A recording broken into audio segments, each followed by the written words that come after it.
1장부터 39장은 예루살렘의 심판과 소망의 메시지를 우리에게 전하고 있습니다. 특별히 선지자는 하나님께 반역한 이스라엘의 백성과 지도자들을 꾸짖죠. 이렇게 꾸짖고 그리고 이 말씀을 전하는 그 이유는 이스라엘 백성이 하나님께로 돌아오길 원하시는 그런 하나님의 간절한 소망이었습니다. 그리고 그러나 그런 말씀에 순종하지 않을 때에 아수르와 바벨론을 통해 너희들을 심판할 것이라고 하나님은 말씀하고 있습니다. 이러한 예언의 목적, 다시 한번 말하지만 백성들로 하여금 돌이키게 하기 위해서 하시는 말씀입니다. 하지만 이스라엘은 돌이키지 않죠. 그래서 39장은 예루살렘이 이제 바벨론에 의해서 멸망하고 포로로 끌려가게 될 것이라고 말씀하고 있습니다. 슬프게도 이 예언은 100년 정도 이후에 그대로 이루어집니다. 하지만 이사야는 40장부터 바벨론 포로 이후에 예루살렘에서 이제 메시아를 통해서 하나님의 나라가 회복될 것이라는 소망의 메시지를 이제 우리에게 전달해주고 있습니다. 이스라엘만이 아니라 모든 열방이 평화 가운데 함께 하나님을 예배하게 될 것이다 라고 이렇게 말하고 있죠. 근데 여기에서 우리는 좀 매를 맞고 나서 당당해지는 아이들의 태도를 한번 생각해 보면 좋을 것 같습니다. 이스라엘이 매를 맞아 바벨론 포로 끌려갔잖아요. 그렇죠. 그리고 거기서 너무나 힘든 세월을 보내게 되죠. 그리고 나서 다시 회복되는 것, 이것이 좀 못마땅스럽지 않습니까? 우리는 매를 때리지 않는 것이 용서라고 생각하는 경향이 있습니다. 하나님께서 정말 사랑하시면 왜 포로로 애초에 끌려가게 하셔? 이런 생각을 갖게 되는 것이죠. 매를 때리고 용서하는 것은 말이 안 맞다라는 그런 생각이 우리의 마음의 본성 안에, 어쩌면 죄성 안에 그게 새겨져 있습니다. 더구나 매를 맞았으면 이제 이전처럼 당연히 회복되는 거 아니야? 그렇잖아요. 예를 들어 우리는 징계를 당하지 않도록 용서해달라는 기도를 합니다. 하나님 용서해주세요, 용서해주세요. 기도는 무슨 기도냐면 내게 인생의 쓴맛을 보지 않게 해주세요. 너무 두려워요. 그런 어려운 일을 당하지 않았으면 좋겠어요 라는 마음으로 기도하고 그것이 용서라고 생각해요. 근데 만약에 사업이 망해버렸어요. 그러면 갑자기 기도하던 태도에서 싹 바뀝니다. 그리고 나서 당당해집니다. 알았습니다. 나 이제 벌 받습니다. 그러니까 이제 뭐 됐지 않습니까? 이런 부분은 이스라엘의 회복 소망이 어떻게 이루어지는지 모르기 때문에 갖는 그런 태도입니다. 그래서 오늘 말씀이 그런 말씀과 관련이 있어요. 이스라엘의 회복이 어떤 회복인지를 말해주고 있습니다. 이제 여기서부터 이사야서에서 잘 알려진 종의 노래를 우리가 만나게 됩니다. 4편의 종의 노래가 있는데요. 42편 1절로 7절, 49편 1절에서 6절, 그리고 50장 4절에서 9절, 마지막으로 52장 13절로 53장 12절에 종의 노래가 나옵니다. 하나님의 종이라고 이사야가 언급하는 이 사람은 바로 메시아입니다. 어떤 이스라엘 백성을 의미하는 경우도 있긴 하지만 메시아라는 구체적인 그런 인물입니다. 메시아는 이스라엘의 후손으로 오실 분으로 이스라엘의 백성과 동일시 될 수 있는 분이기 때문에 이스라엘이라고 칭하기도 합니다. 본문에서 종의 노래에 해당하는 게 1절부터 7절 말씀이에요. 처음 4구절이 마태복음 12장 18절로 21절에서 그대로 인용되고 있습니다.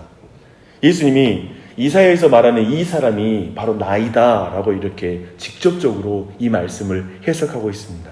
마태복음의 배경은 대략 이렇습니다. 예수님이 안식일에 손 마른 사람의 병을 고쳐줍니다. 그때 대적들이 안식일의 규정을 어겼다라고 이렇게 따져 묻게 되죠. 예수님은 그러하지 않고 그를 온전하게 치료하세요. 분명히 자신을 드러내시죠. 그리고 나서 많은 병자들을 고치고 나셔서 이제 다른 이들에게 나를 드러내지 마라 라고 이렇게 말씀하신 후에 오늘 이사야서의 이 말씀을 그대로 말씀하십니다. 오늘 1절에 보니까요. 그분이 누구시죠? 나의 신, 나의 영을 그에게 준다고 하는 것은 예수님의 동정녀 마리아에게 잉태하실 때 성령으로 잉태하신 그 사건을 의미하는 것이며, 세례를 받으실 때는 하늘에서 성령으로 임재하시죠.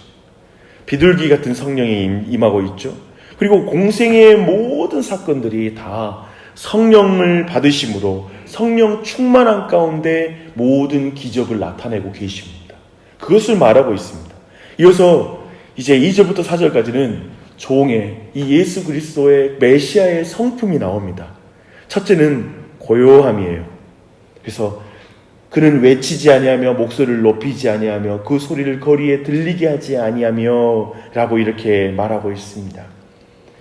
외친다라는 이 말은 상관이 부하에게 소리를 지르면서 명령하는 그 소리와 같은 말입니다.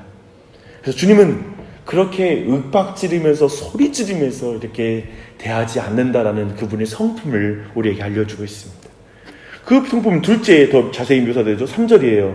그 성품은 부드러움입니다. 상한 갈대를 꺾지 아니하시고 꺼져가는 등불을 끄지 않으시는 그런 성품을 가지신 분이시죠. 거의 꺾여져 가는 갈대나 꺼져가는 등불을 다룰 때 얼마나 조심히 다뤄야 되겠어요. 물론 우리는 이런 경험이 없어서 저는 어렸을 때 불을 피웠던 기억이 납니다. 불을 피울 때는 이제 막 시작할 때 불씨에다가 이제 지푸라기 같은 것을 넣고 입으로 훅 불면서 부는데요. 이제 이게 바람 부는 곳으로 가면 더 어려워져요. 이제 막 바람 부는 야외에 가서 불을 지필 때에는 불 올라올 때 너무나 조심스럽게 다뤄야 됩니다. 주님은 꺼져가는 심지와 같은 인생, 그리고 꺾여져서 조금만 바람이 불면 이제 완전히 꺾여서 살 소망이 없는 그러한 갈대를 이게 참되게 얼마나 부드럽게 그를 대하시는지 말해주고 있습니다. 주님은 죄로 상한 우리의 심령, 그쵸? 우리 각자 자신의 연약함, 자신의 죄 때문에 상한 심령이 있어요.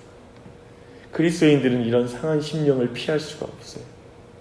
하루에도 수십 번 마음이 상해요. 남들은 눈치 못 채요. 괜찮아. 너 되게 자아가 자존감이 떨어지는 것 같아라고 말할지 몰라요. 뭐 그런 거 가지고 그러냐고. 근데 신자들은 이래저래 작은 것으로도 자기의 마음의 태도로도 마음이 상해요. 내가 이런 마음을 품으면 안 되는데. 하나님만 아는 것 가지고 마음이 상하는 거예요. 근데 그런 상한 심령, 어쩌면 다른 모든 죄 가운데 무너진 심령을 하나님은 정말 부드럽게 대해주십니다. 근데 중요한 건 또 다른 그분의 성품은 진리에 대한 신실성입니다. 그래서 그는 진실로 정의를 시행할 것이다 라고 말하고 있습니다. 그분은 진리로 또한 공의를 베푸십니다. 예수님은 언제나 공정하고 의로우십니다. 마지막으로 4절에 보니까요, 그분은 힘이 있으십니다. 그는 쇠하지도 아니하며 낙담하지 아니하고 세상에 정의를 세우기에 이르리니 라고 이렇게 말씀하고 있습니다.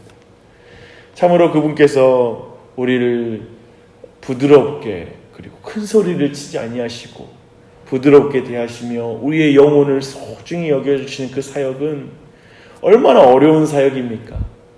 얼마나 성실함이 필요한 사역입니까? 동시에 그렇기 때문에 이 모든 성실함과 부드러움은 힘에서 나옵니다. 너무나 강력하여 모든 걸 변화시킬 수 있는 그분이시기 때문에 우리를 그 섬세하게 다루면서 기술자가 섬세할수록, 그리고 아주 높은 수준의 힘을 가지고 있을수록 섬세하게 모든 작업을 해낼 수 있거든요. 하나님은 그런 분이시죠. 능력이 많으시고 참으로 사랑이 많으신 분이시기에 우리를 그렇게 돌보고 계십니다. 결국 온 세상이 그분의 교훈을 앙망하도록 만드신다라고 말씀하고 있습니다. 이것들이 바로 메시아, 우리를 회복케 하시는 분의 바로 정확한 묘사들입니다. 그리고 나서 이제 5절, 9절, 이제 5절부터 9절의 내용을 쭉 보면 태초 이전에 이루어졌을 것으로 보이는 성부와 성자의 구속의 언약이 여기 나와요. 나 여호와가 하늘을 창조하여 펴시고 땅과 그 소산을 내시며 땅 위에서 백성에게 호흡을 주시며 땅에 행하는 자에게 영을 주시는 하나님 여호와께서 이같이 말씀하시되 나 여호와가 의로 너를 불렀은즉 내가 내 손을 잡아 너를 보호하며 너를 세워 백성의 언약과 이방의 빛이 되게 하리라 라고 이렇게 말씀하고 있습니다. 이 모든 일은 태초부터 가지신 계획이었죠. 성부 하나님께서 성자 하나님께 백성의 언약과 이방의 빛을 삼으시겠다고 말씀하고 계십니다. 그리고 그 성자 예수 그리스도를 통해서 바로 그분을 따르는 우리를 이방의 빛으로 회복시켜 주실 거라고 말씀하고 있습니다. 지금 이스라엘 백성은 이 일에 실패해서 이방까지 끌려갔잖아요. 네, 그들을 회복시켜 이방의 빛으로 삼겠다고 하시는 것입니다. 결국 성자의 구속 사역을 통하여 하나님께서 모든 영광을 받으실 것이라고 오늘 첫 번째 종의 노래가 마무리가 됩니다. 우리가 이제 오늘 첫 주제로 돌아가 볼게요. 우리가 아이들을 매로 때리며 훈계할 때 너 매 맞는다 했을 때 그래요 때리세요 그러면 이때부터는 죽이고 싶어요. 맞고 나서 또 이렇게 말한다고 생각해 보세요. 아 맞았잖아요. 그런 경우가 있어요. 우리도 자녀를 키울 때 매 맞고 나서 당당한 아이들 볼 때 당혹스럽습니다. 매를 때리면 좀 뉘우칠 줄 알았는데 말입니다. 이렇게 보면 인간이 진짜 완악한 게 뭐냐면 사실 매를 맞아도 회개하지 않습니다. 인생에 쓰디쓴 맞아보면 그래 난 매 맞을 거 맞았으니까 어쩌려고요 이렇게 대들 수도 있습니다. 그렇게 본다면 아까 말한 것처럼 이스라엘 백성이 바벨론 포로 위에 돌아왔다고 해서 회개하는 게 아니라는 것입니다. 인생의 쓴맛 보고 어떤 포로기를 거쳤다고 해서 이스라엘 백성이 회복되는 게 아니에요. 그래서 그 뒤에 하나님이 회복하겠다고 하는 약속 앞에 그래 벌 받을 거 받았으니까 이제 회복시켜봐야 뭐해? 이런 마음을 가져서는 안 됩니다. 그리고 오늘 말씀처럼 합당한 벌을 받아서 어떤 벌을 받아서 사람이 회개하는 게 아니라 결국 성자 예수님 메시아를 통하여 그들에 대한 온전한 회복의 사역들이 이루어져야지만이 진정한 회개가 있다, 회복이 있다라는 걸 오늘 말씀해주고 있는 거예요. 그래서 오늘 이사야서의 중요한 진리입니다. 이스라엘의 회복의 중간에 메시아의 사역이 있습니다. 우리는 벌받아서 회복이 있는 게 아니라 벌받아도 회복할 수 없는 인생인데 그 회개하지 않는 인생인데 예수 그리스도의 참된 대속의 사역을 통해서만 우리는 온전한 회복을 할 수 있다라는 게 성경이 가지고 있는 회복에 대한 개념입니다. 이렇게 하나님의 백성인 이스라엘은 실패하였지만 하나님은 그들의 실패에도 불구하고 그들의 후손으로 메시아를 보내시고 그에게 성령을 주셔서 그로 하여금 하나님 아버지의 모든 뜻을 성취하게 하시는 것이죠. 이스라엘의 실패 그것이 바로 우리가 출발한 자리이고 구세주를 필요로 하는 자리입니다. 이걸 잊지 마십시오. 그래 이제 그리스도로 말미암아 그의 죽으심과 부활하심에 함께 연합하여 하나가 된 하나님의 종인 교회와 우리 나는 성령으로 말미암아 하나님의 뜻을 온전히 감당할 수 있도록 우리를 불러주신 것입니다. 이제 그 일을 감당해야 되죠. 우리에게 주님께서 요구하시는 것이 무엇입니까? 여러분은 하나님을 증거하는 삶을 살고 계십니까? 오늘 말씀처럼 우리 6절 말씀처럼 너를 세워 이방의 백성의 언약과 이방의 빛이 되게 할 것이다.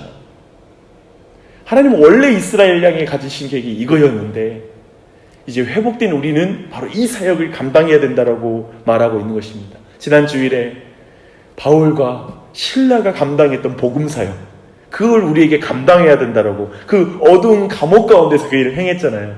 사실 오늘 말씀과도 그 말씀의 장면이 연결이 됩니다. 감옥에서 건져내리라 라는 말씀이 예언되잖아요. 모든 삶이 연결됩니다. 참으로 그러한 마음 가운데 다시 한번 우리 모두도 이 은혜 가운데 복음의 사역을 감당하는 이 하루가 됐으면 좋겠고요. 그리고 특별히 기도하실 때 오늘 말씀 기억하면서 하나님 나는 벌받아도 인생의 쓴맛 봐도 진짜 회복을 못하는 사람입니다. 내 마음은 그렇게 완고한 사람입니다. 그러나 그런 나를 포기하지 아니하시고 그리스도를 통해서 은혜 베풀어 주시니 감사합니다. 그분의 회복을 통해서만 내가 복음의 사역을 감당할 수 있습니다. 어둠 가운데 있는 사람들을 건져낼 수 있고 감옥 가운데 있는 자를 건져낼 수 있습니다. 라고 고백하며 가족을 위해서 친척을 위해서 아직 주님을 알지 못하는 사람들을 위해서 기도하는 이 아침이 되시기를 바랍니다. 특별히 기도해 주실 때 저를 위해서도 좀 기도해 주시길 부탁드리고 저희 아버님을 위해서도 기도해 주시고요. 특별히 또한 오늘 도연자매가 이제 아이 오늘 그 수술 받고 이렇게 하는데 전체 수술 잘 진행돼서 이제 첫째 아이를 잘 얻을 수 있도록 하나님께서 모든 과정에 함께 해주시기를 기도해 주시길 부탁드립니다. 기도하겠습니다.